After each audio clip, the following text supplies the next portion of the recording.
would you like to go next? Sure. Good afternoon, Charity. Thanks for having us. Chris Rice from MMR.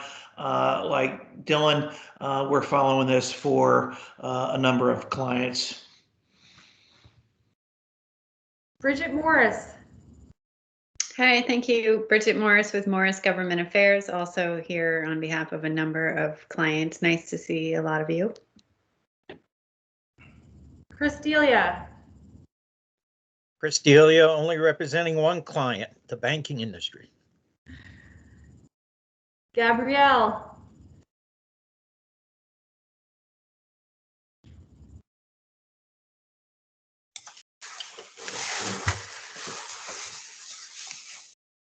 Looking for the unmute button. I know, it can be tricky.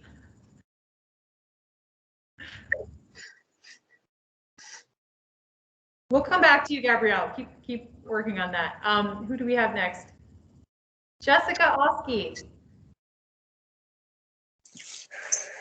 Hi, Jessica Oski with Necraston Group here for a number of clients, including Comcast. Great. Jamie Fian.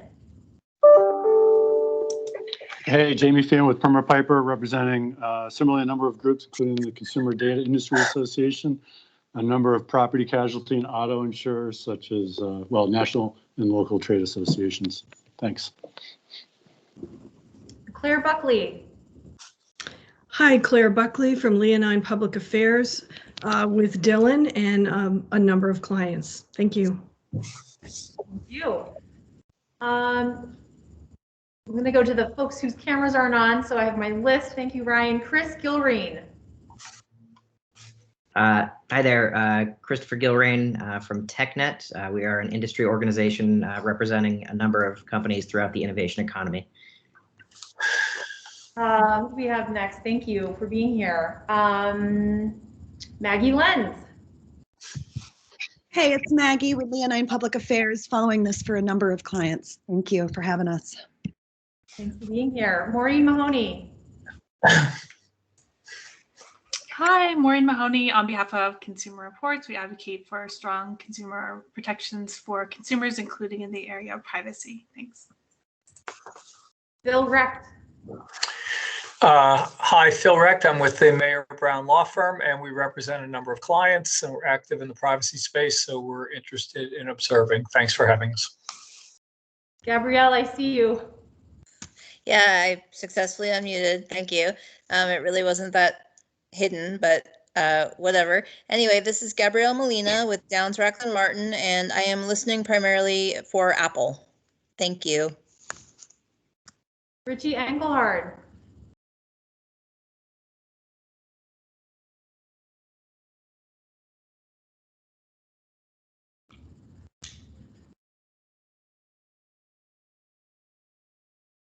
It looks like you've unmuted, but I can't hear you, Richie.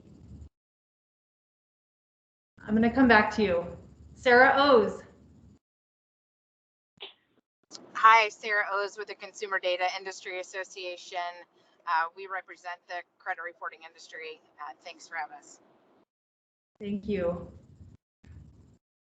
Anton Van Seventer. Hi everyone. Anton here from DLA Piper on behalf of the State Privacy and Security Coalition. Thanks for setting this up. Thanks for being here. Okay, coming back to Richie. Hey there, Richie Engelhardt on behalf of Ancestry.com. Glad you're here. I think I've gotten everybody. Unmute yourself and introduce yourself if I missed you. All right, note takers, let's go to the room. I of course I'm Charity Clark, Chief of Staff for the Attorney General. I'm Ryan Krieger, Assistant Attorney General with the Public Protection Division. Zach, do you want to? I can't see you because of this giant television. Do you want me to come closer, or can people hear if I Can you guys hear Zach well enough? Not really. I'm getting mixed reviews. I should explain, we're in kind of a weird and cluttered space because this, of course, is where the governor has his weekly press conferences, and he had a weekly press conference. If someone complains that somebody moved the flags, it wasn't me, okay? That'll be our secret. There's Zach. All right, I'll try and be closer here. Zach Tominelli, representing VPIRG, the Vermont Public Interest Research Group. And our clients are 50,000 members and supporters statewide. So. And off camera, because he so believes in privacy. Well, I'd like to move to. Although I'm not sure what the privacy policy is of people doing the screening. Yeah, because we have our giant, our auditorium, of course, has a giant like movie screen. Anyway, I'm Thomas Weiss, citizen, resident of Montpelier, interested in making sure that my data is protected as well as it can be. Glad you're here. All right, well, that does it. Pam, let's go back to you and hear what you have to say. Oh, thank you. I'm so sorry I missed the first meeting. It's been intriguing, the pandemic has. I just wanted to weigh in very briefly regarding the registry and BIPA. I'll start with BIPA, the Biometric Information Privacy Act in Illinois. I have a paper that's just gotten through peer review, and I will send the preprint publication to you as soon as I possibly can. In this paper, I really outline a way forward with biometrics, but I don't think BIPA is it. The reason I don't, there are a number of issues. The first is that BIPA is profoundly technically inaccurate. It really needs to be updated with its technical definitions. And then secondly, something very important is that the focus in BIPA has been primarily face recognition systems. And I know that face recognition is the biometric modality that people love to hate. But the truth is that there are more than 22 known and otherwise in use biometric modalities. And by fragmenting face away from the other modalities and not thinking about biometrics as a whole, you get into a lot of very serious technical and other problems. We just finished some research actually today that we'll be publishing this week. We surveyed all of the countries in the world, and we found that of the 198 jurisdictions that we looked at, 104 collect iris and or fingerprint for their national ID systems, and that's just the starting gun going off. So I just think that whatever you do with biometrics, make sure that it's really looking at the whole spectrum of biometrics, as well as the entire ecosystem from collection all the way to hardware. A lot of people get stuck in the algorithms, and a lot of folks get stuck in the consent. I think that there are a lot of better ways forward with a wider array of administrative protocols and controls. So I'll send something to you in regards to that. In regards to the data broker registry, first, thank you again for getting that through the first version. It was remarkable, and it still is. I think Vermont, to our analysis, it remains the strongest data broker registry in any state because of the really crisp definitions. And also the implementation is quite good. There's a real focus on knowing collection of information of minors, which is unique to Vermont and incredibly important. So thank you. In terms of moving the registry one step forward, I think a very good thing to do would be to explore the issue of opt-out, because right now opt-out is still very challenging for consumers. The second issue I would encourage you to look at is protections for highly vulnerable classes. For example, victims of domestic violence, other crimes, members of the judiciary, members of law enforcement who have safety, basically anyone who has a very significant safety reason to be excluded.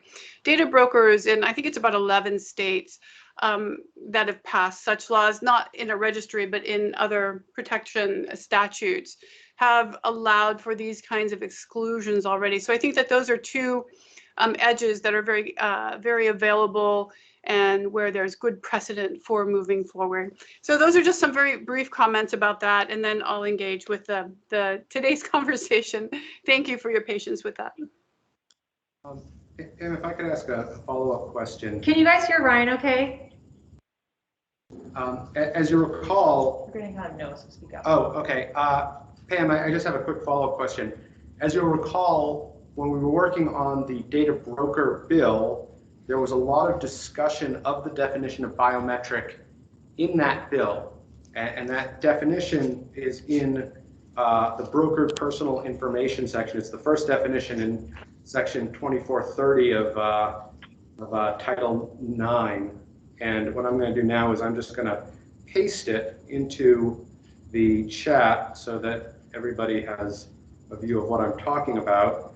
And as those of you who work with the legislature know, it's generally good practice to keep the definitions you already have. Refer back to a definition rather than negotiate something entirely new. And in addition, chances are this, whatever new law we end up implementing would go into Chapter 62, which already has definitions in it. And so I'm curious, you've mentioned that definitions are an issue. I'm curious, does the definition that we came up with back in 2018 still hold up? Yes, it does, because it's biometric data generated from measurements or technical analysis of human body characteristics. The only thing that's changed a little bit here, I guess you could squeegee in the behavioral biometrics. There's a very large category, and it's growing the most rapid, surprisingly. Behavioral biometrics are used. Your banking sector folks on the call will know. Behavioral biometrics are very frequently used in banking applications, particularly mobile apps. And that's the only thing that might be a little bit iffy in this definition. However, this is a really good definition because it focuses on measurements and technical analysis of characteristics. There are more technical terms, but this is a really solid definition. I would just probably squeeze in behavioral biometrics as well. But that's it. It's a really good, solid definition. Thanks.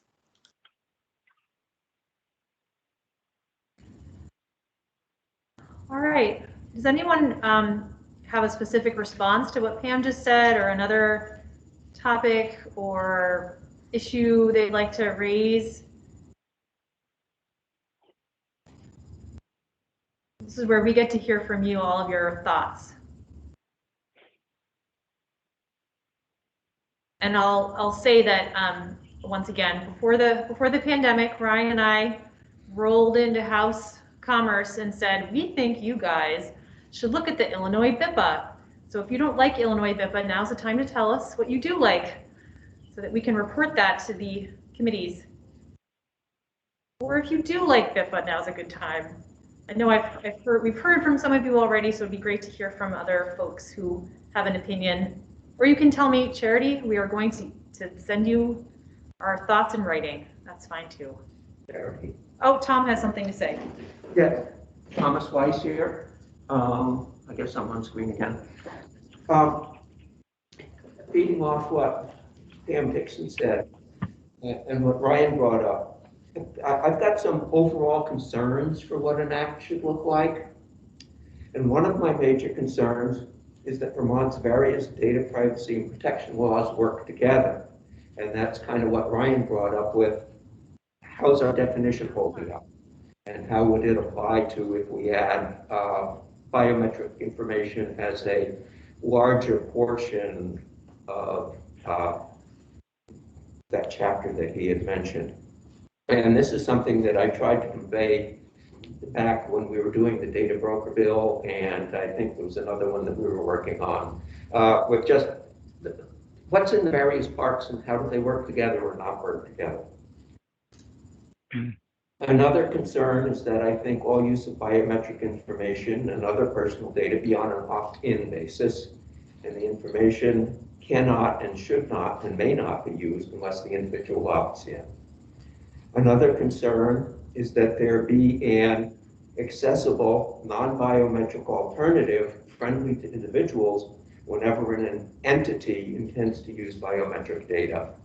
And I'm using the term entity because that's what comes out of the Illinois BIPA. The protections, I believe, should need to apply to all entities. I noticed that the Illinois BIPA covers only private entities, It excludes all branches of government and their contractors and subcontractors from having to comply with the Act and the requirements on protection of biometric information. And that restrictions on information need to apply to future use of already held biometric information. And those are things that I would like to see in general. I reviewed the Illinois BIPA briefly, and I think that it might have been okay for its time and place, but I don't think it's appropriate for our time and our place. And I've got more details, but I won't go into them. I'll eventually get them into writing before the last hearing in White River Junction sometime next month.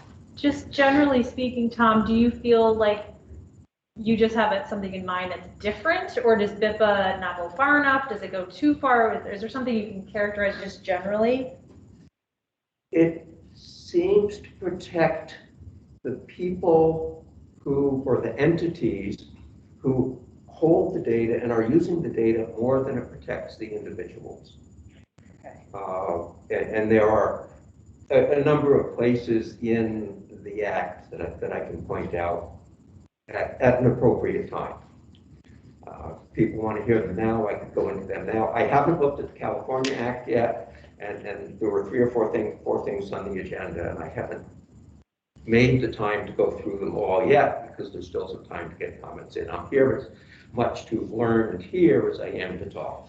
Yep, that makes sense. Well, thank you for that. Actually, before you go, Tom, I just have a couple clarifications. Sure. When you talk about wanting an opt-in, do you mean an opt-in for the collection of data or the sharing of data, or both? I guess, well, definitely the opt-in for the sharing of data, for the collection of data. And I think that the sharing of data ought to be really limited because, as the Illinois BIPA says, there's no recovery from a data breach. Right. So ideally, I would require entities to collect their own data, not to share it at all. And the entities probably would not agree with me on that, but something to make it really difficult for a breach to happen. Okay. And my last question is, you mentioned accessible non-biometric alternatives. Could you just explain a little bit more what you mean by that? Well, now we can do financial transactions and lots of things without a biometric alternative. So if entities start using biometric alternatives to protect people who are really concerned about it, to leave some of those current systems in place, and when I say accessible and user-friendly, it's that the alternative can't be so hard to happen, to use, that people just won't use it because it's a whole lot easier just to do the biometric stuff and worry about the data loss. Gotcha. Okay, thank you. Thank you very much. You're welcome. Pam, your hand is raised. Did you want to respond? Yes, I had a couple of questions, and my first question is, I think Vermont has biometrics included in data breach notification. Am I correct on that? Yes, we just added that in the last amendments. I thought so. So I think that's really important. So that also provides you with additional, ballast in terms of your definitions. In terms of the non-biometric alternative, I think that's a great idea. The only caution I have here is this. So this is a situation that you find throughout wherever biometrics are installed. Typically what happens is that, so for example, face may not work for some people, fingerprints may not work for others. There are different modalities. Each modality has its own unique risk factor. So what a number of biometric systems have done is, because of this problem, because it's exclusionary, they've added like 1, 2, and 3 modalities of biometrics. But at the very end use case, you've got some kind of paper and there's usually a procedure that goes with this. So there's no requirement to invent the wheel here. I can think of about 50 jurisdictions that are already doing this kind of, are already regulating biometrics at the national level in this way.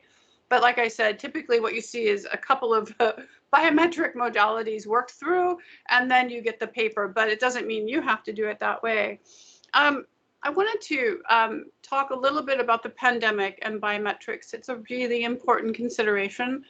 If we had come out of the pandemic, you know, when the vaccines came out, I think we'd have a different trajectory. But with our current trajectory, I do think I think there's still a little wiggle room here, but I do think we're going to end up utilizing a variety of vaccination passport systems or vaccine credentialing systems. One of those, at least, is going to be mandatory for international and possibly domestic travel. That's from IATA. It will require face. There's going to be an alternate biometric installation. I think it's iris. I think there's still some kinks being worked out there, but it's going to be a mandatory biometric. And then that will also inform the European Digital Green Pass for anyone who's going to Europe or for other jurisdictions. But there, in the US, there's already a biometric that is non-mandatory. It's by Clear, and they're utilizing it both for government purposes, going through TSA lines and whatnot, but they're also utilizing it as of a couple of months ago for various retailers, such as, for example, Open Table, where you can use your Clear ID, they call it Clear Health Pass, and they link it to a third party. So yeah, there's a merged, basically what I'm saying is there's very difficult merging of government systems here and non-government systems, mandatory and voluntary. And it really, 2 years ago, I think that we would have a very different discussion than we are today. But basically, I don't think the US got in front of this problem quickly enough. And so now what has to be figured out is, okay, what can be done now? I would really urge the state to act. It's very important to act as quickly as possible to get in front of what remains. And I think a lot remains. But I do think that saying that everything is opt-in is very risky. And just let me briefly explain that a little bit. So if you think about an opt-in requirement, basically what that means is that all you do is you give consent, and then that's it. That's the protection. That's really not privacy. That's consent. And I know there's a lot of thinking that that is privacy, but really there are even more robust administrative and procedural controls. You can include opt-in in some use cases, particularly in the commercial sphere, but government opt-in I don't see as feasible anymore, given all the systems of record notices that have been put out the past year from the Department of Homeland Security and others. I think we're kind of past that. Nevertheless, at the state level, I do think the state could constrain itself if it wanted to, but it may not wish to. Anyhow, those are some things to think about as you think about this. They're really big policy decisions, and they have a very long kind of ripple effect. That's it. I'll send some thoughts about this. Thank you. Okay. I do have one question, Pam, about the private entities that you mentioned that act as vaccine passports. Can you help me understand the difference between, you know, that and like my health insurance company knowing my vaccine status and private information? Oh, I'm laughing because there's 3 of us right now here really working hard to simplify the entire thought process to explain the answer to that question. So I'll make it as short and as clear as possible. So in the United States, at the federal level, health data is regulated under HIPAA. I think we all know that. Yep. But public health data is not regulated under HIPAA. It's regulated at the state level. So the way HIPAA and the public health data work in general is that if you reveal your public health data, it's in the wild. when you are placing your public health data in a non-state level vaccine credentialing system, you are the one who is revealing your information. Therefore, you lose any confidentiality protections. Seen in the aggregate, public health data is that there are very few restrictions on its use. So public health data is a really different beast than data covered under HIPAA. So let me give you a little use case to try to explain this a little bit. So let's say someone had a vaccine at a healthcare provider, for example, a hospital or a physician's office. That vaccine data would be covered under HIPAA, but it would also be doubly subject to public health laws. So it could be released under public health laws. And this is what has been happening, and that's how states are creating their registries, and that's how CDC is getting its data, and that's how the World Health Organization is getting its data from all the states and all the different entities. But the other systems, such as, for example, CLEAR. CLEAR is a non-government system, and if you wish to use the CLEAR Health Pass, you yourself will need to reveal your public health information to CLEAR. They're not going to be able to have the legal right to go grab it, but you can give it to them. After you give it to them, they can do with it whatever they want, and it would be subject to FTC Act Section 5. So, for example, in the CLEAR privacy policy, they retain for themselves the right to utilize that data for their research and for other purposes, not marketing. But some of their third parties, such as OpenTable, do retain the use for utilizing that data for commercial marketing purposes. So that's the big difference. Now, I've been testifying a lot before HHS and the CDC, and I've been asking every ACIP and NVAX, every committee, to provide protections for vaccinee data throughout the life cycle of that data.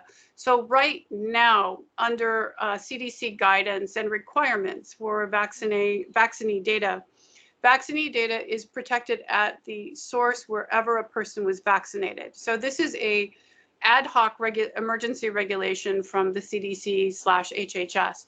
And basically what that means is that if you went to Rite Aid or CVS or Walgreens, a and you got your vaccine, that data is to not be used for commercial marketing purposes whatsoever within that context. But after you have revealed it to another entity, all holds are, there's no regulation that controls it. So it would then depend on the privacy policy. We're building a diagram that explains this in visual forms. We're almost done with it. I've got the prototype here, and I will send that to you too, because we're going to be done with that by the end of the week, and happy to share that. Thanks. Great, thank you. I'm glad that I asked a question that you've been trying to simplify. How fortuitous.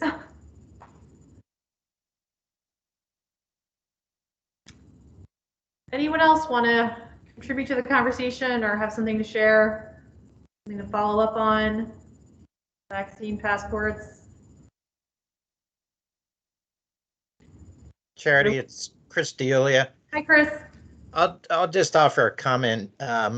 While I appreciate your questions and appreciate what Pam has offered today, and I will say, Pam, I heard you at the Eastern Region Attorney General's Conference. I thought your comments were very good and your presentation was very good. I find it difficult to have the 50,000-foot discussions without some policy document in front of us. I'd rather be offering comments when we've actually got something written on paper that we can respond to, rather than just the, well, what about this? Or, what about this concept? I mean, we could have those conversations all day long, but at the end of the day, we all know when we get into the legislative context, it's what's written down that we respond to. And I would ask, if you're going to move forward with some concepts, that whether it's for the next meeting or soon after, to put a document out there that we can actually sink our teeth into. A biometric bill done correctly could be a great bill, but without seeing the language that's written in it, it's very difficult to say, well, I like this or I don't like this. I'd really rather be responding to something that's actually in writing. So I appreciate the conversations. I appreciate you folks organizing this. But I think for me, the silence is, it's just hard to respond without something in front of you to respond to. We can put a link to the Illinois BIPA. That's why I keep referring to that. And Chris, thank you. I completely understand what you're saying. I'm the same way. But we came into the House Commerce Committee and said we think that this committee should take up the Illinois BIPA. So that is the language that we started with, and that's the language that brought us to these forums. So if you're looking for somewhere to start, that was our proposal, is to start there. We've already gotten great helpful feedback about how maybe some improvements could be made or changes could be made to that law, and I appreciate that. You know, I don't know if we would be ready with the Attorney General to have any more specific, you know, shape than the Illinois BIPA, but that really has been our starting point. And if you're looking for something, you know, specific to respond to, I think that's the spot when it comes to biometric data. We haven't talked too much about the CCPA, and of course there's been different versions, or not versions, those were progeny from there in other states that probably are a good conversation item as well. We started this, you know, with BIPA being a focus, and once we realized that all the stakeholders on all sides wanted to have these conversations, we decided, well, we should put that on the list too. That's something that we should be talking about if we're going to take the time to have these discussions. And of course, you know, for those of you who remember, it seems like ages ago, but the last privacy bill we passed, I mean, there came a moment where the chair of the House Commerce Committee said, can a bunch of you go to the cafeteria in the State House and sort this out? And, you know, that happens. And so we're doing that. We're trying to do that in advance and sort it out. So that's what, so Chris, I'm with you. I'm the same way. But I think that's kind of the starting point. And maybe, you know, Brian and I can try to put a little bit more definition on what we might like to do differently from the Illinois BIPA, but that's definitely where we started and why we're here. Would you add anything to that, Ryan? No, only that, you know, we're trying to figure out what the starting point is, right? I mean, we can't put anything on paper until we hear from all of you, and that's, you know, I think that Vermont has a great system in place, and it's worked for a lot of our past laws, that we listen to stakeholders, we try to understand what the concerns are from all sides, and we go from that basis. We don't start with, you know, here's a solution, we want to bring everybody on board on the solution. We want to craft the solution to the actual problem that we have. So we really have not, you know, started drafting yet, because we're in listening mode right now. And on that note, I would like to throw a question out to Pam or to anyone else. And this might sound really kind of basic, but when we're talking about biometrics, you know, the purpose of public policy is to solve a problem. And I want to zoom in on what exactly is the problem that we are trying to solve here. The problem is not someone wants to collect my biometric information. There's not people complaining left and right about people collecting biometric information. That's not the problem. So, and as far as I can see it, so when it comes to biometrics, we have the collection point, we have the use or sharing of the data, and then we have the protection of the data.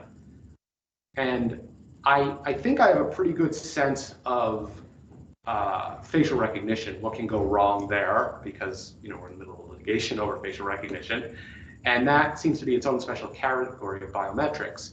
But the other biometrics, which are kind of collected and really just, you know, can be used to identify people in other contexts, I want to understand what is the worst case scenario? What are we worried about in the collection and sharing and lack of protection of all those other 21 types of biometrics?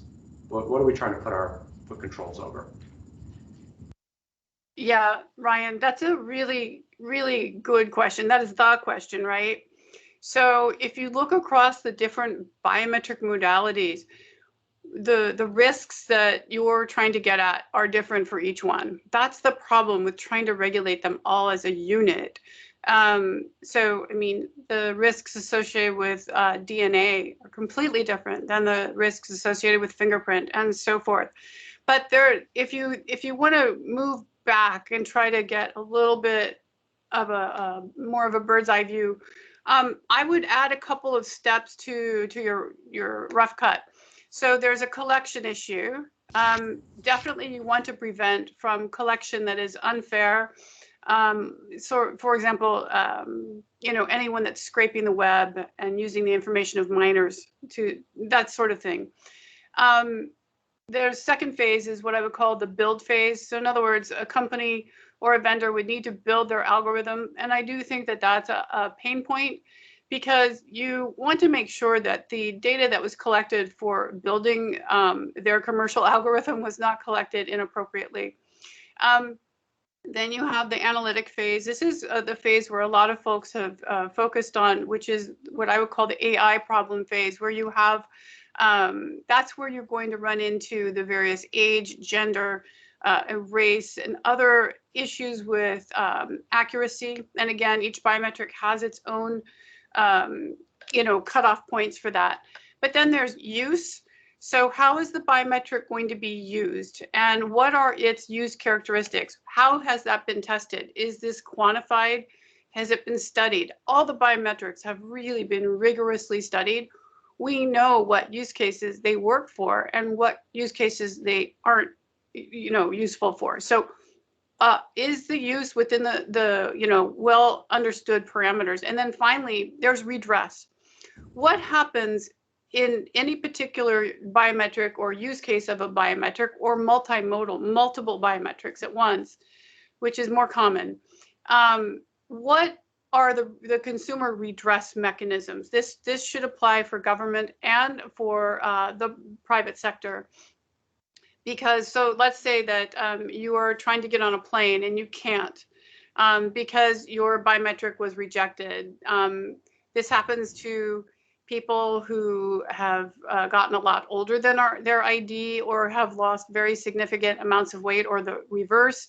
Sometimes it happens with facial hair. It really depends on which biometric you're using. But if something has gone wrong, if there's an accuracy problem with the biometric, or if a biometric doesn't read, there has to be a redress mechanism. And again, the redress, I think you can really list particular types of redress that you want a consumer to have. And the person from PER was really, I think, touching on this when he was talking about, okay, so, what happens if there's a problem? There are always going to be problems with biometrics. There's not a 100% biometric. It's just math. It's not magic. So what are the redress mechanisms in place? And then a final thing I would say is the other thing we need to be concerned with is end-to-end quality over the life cycle of the biometric. So for example, in iris and face systems in particular, there's a camera problem usually. When there's a problem with accuracy, a lot of times you can trace it back to a low quality camera. The new contactless fingerprint readers, so the way they work is that you hold your fingerprints out here and they're captured. There are a couple of problems with those right now because they're new technology developed during the pandemic. So what's the problem there? The problem there is accuracy. So you kind of have to pinpoint where the problems are for each biometric. And that's why kind of group biometric regulation is really difficult. But if you kind of look at collection, build, analysis, use, and redress, I think you could fit a lot in there. I hope that's helpful. Thank you. I have a follow-up question. Do you have one? No. Mine might be of a more simple variety, but are you saying, Pam, that you're thinking a good bill would look like it would take all the different kinds of biometric and try to, either group them, ones that are similar, so that to walk through those steps of, build, collection, and each one would kind of have a different approach? Or are you just saying be careful, or what are you thinking in practical terms? What's that look like in a bill? Yeah, this is where it gets difficult at the state level. I think it might work best at the federal level, but if you think about consumer product safety regulation, this is essentially a consumer product safety regulation. And if you think about toxic chemicals or chemicals of concern or products of concern, this is simply a technology of concern.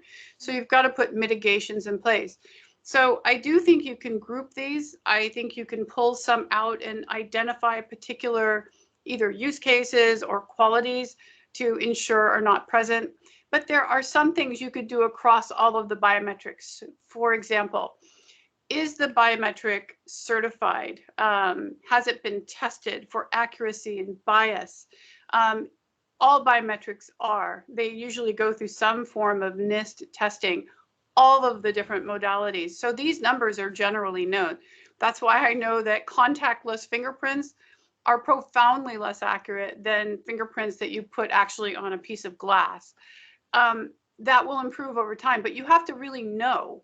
And I think that that's the sort of thing that before a biometric is let loose on the state, to ensure that there's, an understanding of, accuracy or whatever else you want to put in there.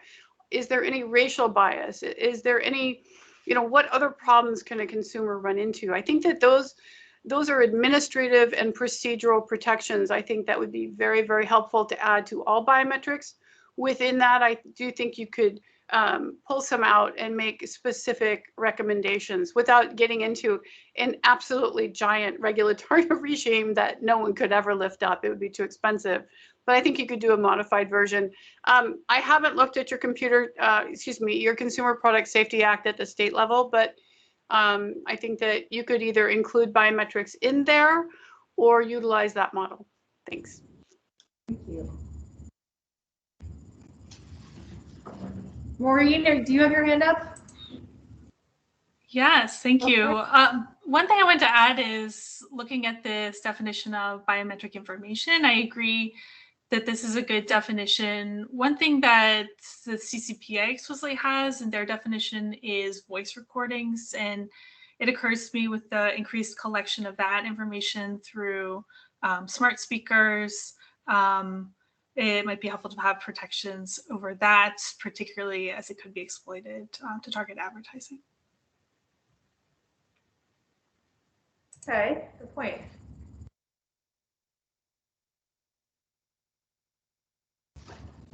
Okay, I see more hands, but I don't know who. Maureen, Pam, anyone else? My view is not very complete. Okay.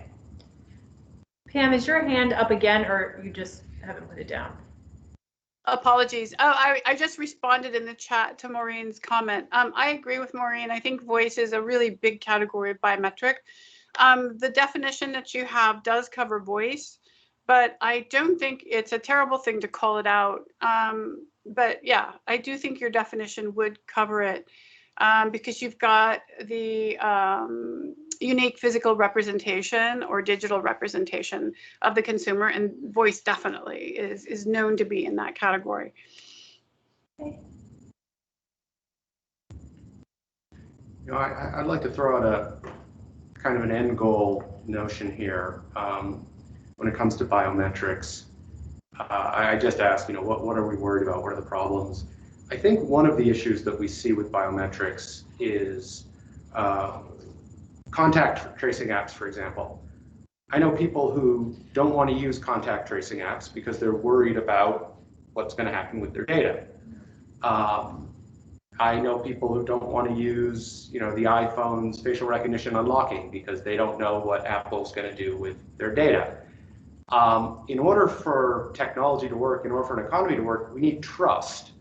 That's a critical element, and I'm sure that our friends with the banking association can attest to this. That the banking system works because we have trust. I mean, when I Zelle some money, to a friend of mine, I know they're going to get the money.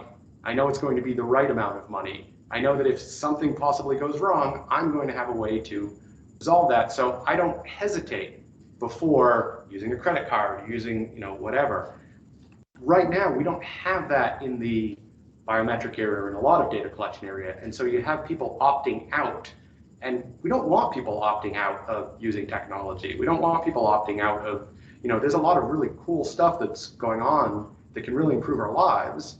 And we want people to know that, I think ideally to be able to say, yeah, you can have my data, it's fine, because I know that there are guide rails and you're not going to be able to misuse it. And if you do, there's going to be consequences. That's the same level of trust we have when we use the financial system, presumably. And I don't know if Vermont is in the position to create that level of structure or regulatory regime, but I think that is what we should be kind of aiming towards, a system where people can use technology, can share their data however they want to, just knowing that it's not the Wild West, that there are protections in place, and we need to bring that trust into this area. And right now it's very, very low. So and I think that if we're able to accomplish that, it is going to benefit everybody, the tech industry, businesses, consumers. That's kind of the goal. That's what we, that's the purpose of this kind of policy. So I just want to, I want you to think about what would that look like, right? What would that system look like? I mean, just saying that you have to ask before you collect someone's data, that, as Pam said, that doesn't really mean that you trust what happens after you give the data. That's not that level of protection. What would that level of protection actually look like? And is it possible to do that in kind of simple, straightforward legislation? That's the challenge that I put out to y'all. Pam, it looks like you have a response. I'm so sorry. I hope people will barge in and interrupt me if I am saying too much. Okay, a couple of thoughts in response, Ryan. I think that there's a couple of things. So let's start. I'm just going to kind of respond ad hoc. So let's start with the difference of where the biometric template is kept, in what form it's kept, and then who gets to see it. So for example, let's think about iPhone. So with the iPhone, the biometric stays on device. So on device biometrics are a completely different world than biometrics that go up to the cloud and are shared. Complete different scenario. It's basically, there's two types of the biometrics. There's the one-to-one, which is authentication, which is used on your iPhone. When banks are using voice authentication, it's one-to-one, one to you and then to the bank, although they are likely storing it in a cloud somewhere, but it's still, you're doing an authentication. But with a more risky system, you're going to have a one-to-many or a one-to-n, you'll see in the literature, which means your one biometric is going to be compared with many, many, many other biometrics, maybe millions. And this is where you get a lot of civil liberties concerns. It doesn't matter which biometric you're talking about, it's of concern, and you're going to need some procedural and administrative controls to manage the risks there. And many controls exist that will assist with this. And one area, additional area I would bring up is what happens to the biometric template. So if you'll remember the OMB data breach with the US government, one of the reasons that was such a serious data breach is because actual digital full biometric templates were breached. So that basically allowed a lot of bad actors to use full biometrics belonging to other people to create what's often called hardened forms of identity theft. It's really horrible. None of us want our biometric to be breached. One of the greatest cures for this is to, when you are giving a biometric to a bank or another third party, a second or third party would store only the artifacts or only a partial template. It couldn't be reconstructed again. This is really considered to be a best practice in the industry, but you would be able to state that you want some of those really common best practices to be in place. And I think that those are just some ideas, but I think you're right, Ryan. I think that you've got to have systems that you can trust. There's got to be procedures where consumers have a kind of a more nuanced understanding of, okay, this biometric is on my device. Okay. But if this biometric is going elsewhere and it's a full biometric, wait, that's where I can't trust. But I don't think any of us have done nearly enough consumer education in this area. It's just kind of like, biometric bad, no biometric good. That's kind of where we are right now. Thanks. You raise a really interesting distinction, and I think about a lot of the conversations we have around biometrics, and I think you're right that the one to end, the identification, the comparing against, that seems to be where a lot of the big privacy concerns are. People are less concerned about authentication. I think the worry about authentication is, are they going to lose it, right? Are they keeping it secure enough? That's the real worry about authentication. It's not how are they going to use it. We know how they're going to use it for authentication. But because we always package biometrics together as this big thing, we try to create this broad language that applies to everything. And then the authentication folks go, but wait, you're going to stop us from doing authentication. So you need to kill the whole bill because it's going to kill authentication. And so maybe one way to think about this is if we can draft language that treats these two usages differently, these two broad, if you're collecting for authentication, keep it safe, right? And then don't use it for reasons other than authentication. If you're collecting for everything else, okay, now we go from there. And maybe because I've heard a lot of folks say, voice collection, well, we need that for fraud, prevention. Okay, fraud prevention, we're all behind fraud prevention. So maybe that's a way that we can kind of like skin this cat in a way that, addresses some of those fundamental concerns that we're hearing from stakeholders.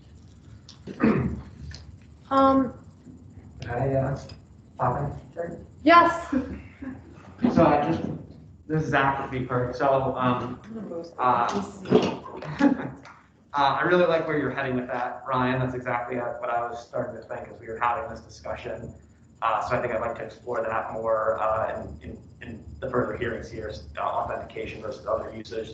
The other thing that I guess I'd like to talk about a little bit is going back to your initial discussion or earlier discussion about building trust and fomenting trust. And the more time we've spent with the data privacy discussion, just a larger focus on data minimization, which I think, and Maureen can probably speak to this more because it's a key component of Consumer Reports draft privacy legislation. But rather than getting so wrapped up in the opt-in, opt-out, just simply limiting data collection and usage to basically only the necessary purposes for the services that are being provided to the consumer.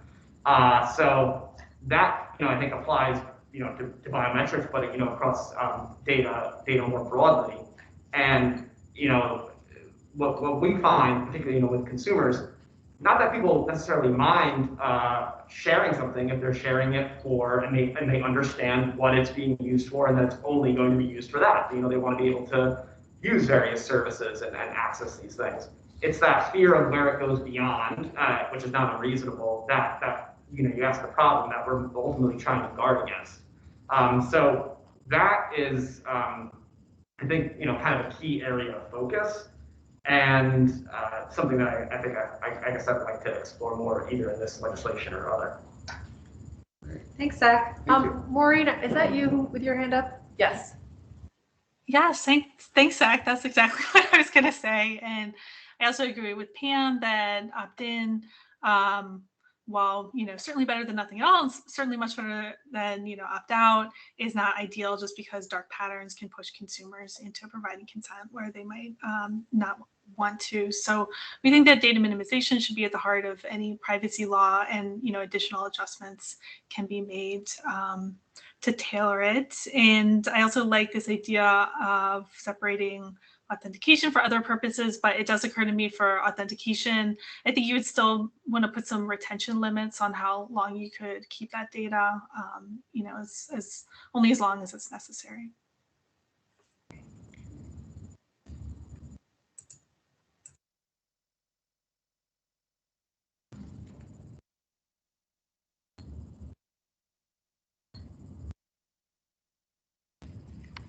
Does anyone else have anything to add to that or a new topic? I'm sure Brian has questions, probably. Do you have questions you have? No, this is... Anything about the CCPA or its progeny? Oh, Uh-oh, I think I might have opened a... well, no, I mean, it's a very large, yeah, I know. topic, and I think we discussed it at some length in the last... Yeah. Does anybody have any other, additional thoughts on what a more comprehensive bill should look like, what we should be looking like as a template to launch off of if the legislature wants to go in that direction.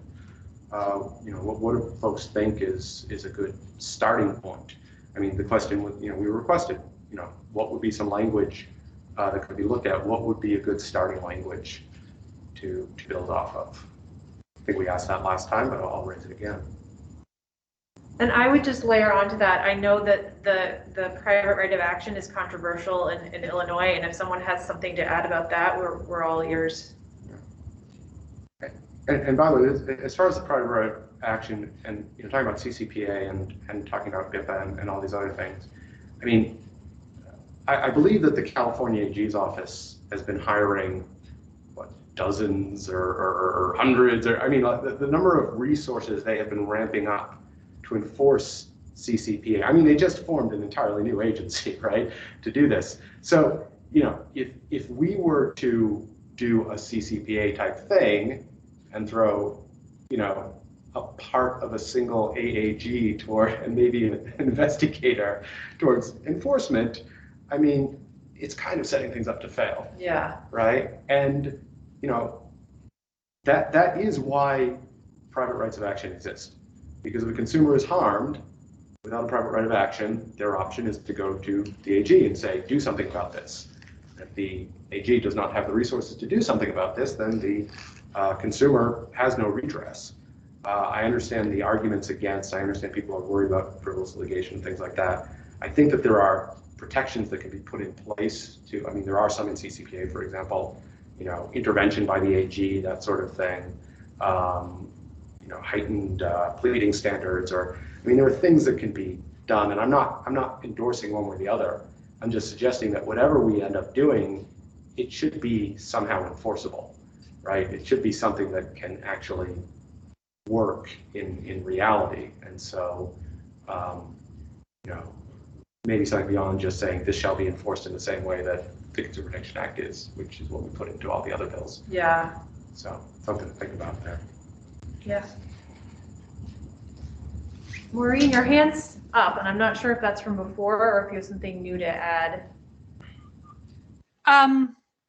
Nothing new to add except that, again, we think data minimization is also an important principle for a general privacy law as well. And I think enforcing under the Consumer Protection Act would be certainly a step up from other privacy bills we've seen in other states. Yeah. Is there a law in existence right now that has specific data minimization principles? And I think there may be something in GDPR, but is there anything in the US or Canada that enshrines data minimization language that we could look to as a starting point? I see you, Pam. Oh, Maureen, go ahead. So there is data minimization language in GDPR and in CPRA, which is CCPA is amended by Prop 24.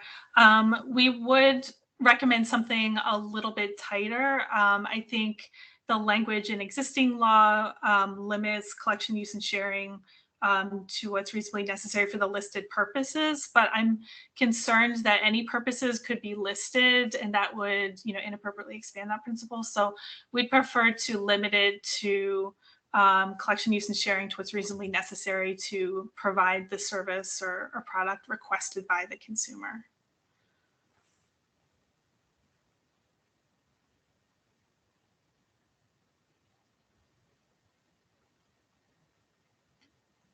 Pam? Oh, thanks. So in terms of data minimization, the very best statute in the US for this, bar none, is HIPAA. There is literally thousands of pages of regulation now on data minimization under HIPAA. It's there's a lot of procedures. There's just a ton of regulation now. You can get a lot of ideas on how that works in a really large, complex data ecosystem with lots and lots of third parties attached. There's another exemplar in the Privacy Act of 1974. We have like a 275-page analysis by one of the attorneys who helped write that act. And it's really quite good, and it has extensive sections on how data minimization was effectuated in the Privacy Act for the federal government. There's a third place where data minimization is extensive. So there is some in the GDPR, but you can find more of it in the codes of conduct that have been developed with regulator or data protection authority approval under the GDPR. And the best examples of those come from the ICO's office in England, or excuse me, in the UK. There is, for example, and I can email this to you, these are completed codes. There's a code, and I'm not remembering the precise title. I think it's software design for kids, but it's really detailed and quite good. And it really describes what the data minimization means for each age group, et cetera, et cetera. It's really quite practical and good.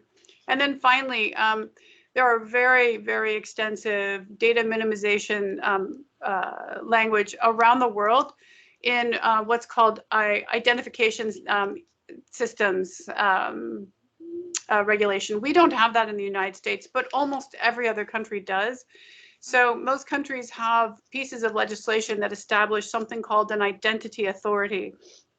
And the identity authorities have profound data minimization applied to them. And even in non-democratic countries, this is typically applied and taken very seriously. So even though it's a little far afield, I can send you links to all the jurisdictions with those laws, and you can take a look at them. It won't take you long to start seeing the pattern of how the various data minimizations look in different sectors and what's in common with them.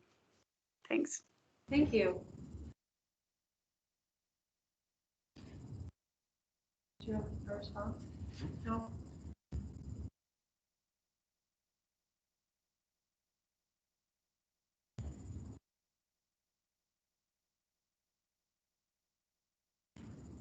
I don't want to wrap us up if others have things to say, but I'll interject and say we're going to have a month or so until before the next one. I think it's on the 18th, right? Remembering that right?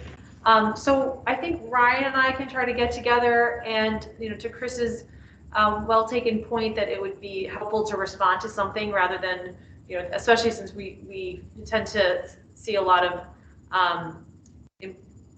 comments that there are improvements to be made on the BIPA in Illinois. So we can try to get together and speak with the Attorney General and just see if there are some obvious directions he would like to take, and we can either report on the 18th or if we get our act together, email you all in advance just to let you know here's something we want to talk about because we're thinking about it, and we'll try to do that. We do have a month, so I think that would be a useful thing. Charity, I'd like to ask you to add one other thing to that.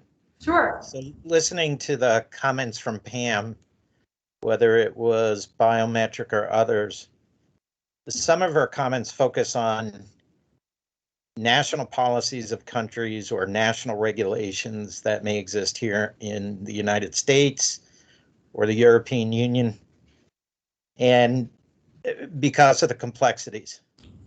I would ask you to consider what are the risks to Vermonters by trying to go in a direction that countries have gone in. It's one thing for the United, and I don't say that because we shouldn't do anything. I say it because a national policy in other countries, if that makes sense, I get concerned about little old Vermont and 650,000 people and the impacts of some of what we're talked about or suggestions here tonight. So I'd like you to also consider, how does little old Vermont do what other countries have done, or how do you even take pieces of that when they're embedded in national policies? Pam? Yes, thank you. Yes, that's a question that we wrestle with every single day. There are a lot of national policies that have become state level policies. I'll give you a great example of this. In Europe, there's a regulation called RoHS, and it's a toxic chemical regulation. And basically, without going into it, it means that if you ground up this iPhone, you would be able to eat it and not die. And that's, there cannot be any toxic metals, et cetera, in this iPhone. Well, 12 states in the United States took that regulation and adopted it. They had to adapt it before they adopted it, but they adopted it very, very closely. And I think that the very best of the adoption of good ideas at the national level, it does all have to be adapted for the jurisdiction it's going into and the size of the jurisdiction it's going into, in this case, Vermont. And even, I mean, if you look at the consumer protection statutes, that's been adapted for each US state, although there are many similarities. So we have, for example, in the US, we have the FTC Act, but in the states, we have the mini FTC Acts.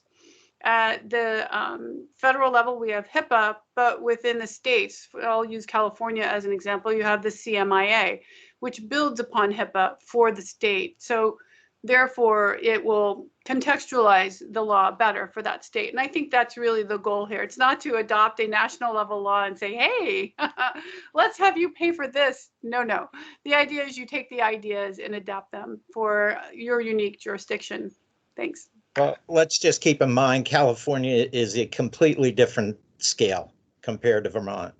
So I would just offer that we're nowhere near at the same level. So I appreciate your comments about trying to right size it for our state, but I would just throw out the caution that we can't get so far out there that it becomes problematic for our consumers and the citizens. If they can't, for some reason, use biometric data if they're traveling or whatever. I don't know. I just throw that concern out there because much of what I've heard you talk about is focusing on national policies in other countries. So I agree with your comments, Pam, that states have done it in other areas, but I just throw out that tale of caution as you're working on your efforts, Charity, over the next month. Thanks, Chris. Point taken. Anton. Hi, Charity. I'd just like to add, if it's okay here, that you had requested some other potential models for the legislation. And I'd like to throw in that really, BIPA was passed in 2008, as many have said, before a lot of more recent developments in biometrics took place. And there are other state privacy laws, and I'd flag Washington's biometrics law in particular that was passed in 2020 that specifically chose to diverge from BIPA, not only in the private right of action, as we've discussed, but also in the security exemption.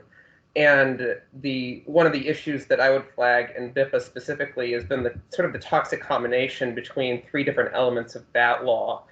First, the lack of a security exemption.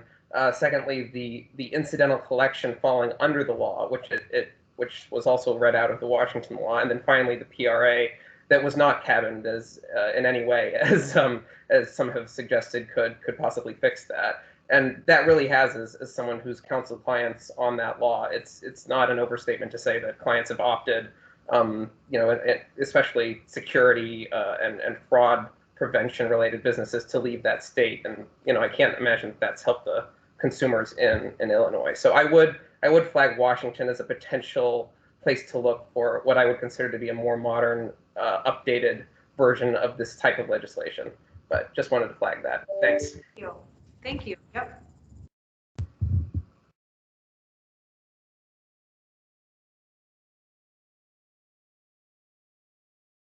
Anyone else want to weigh in before we wrap up for the day?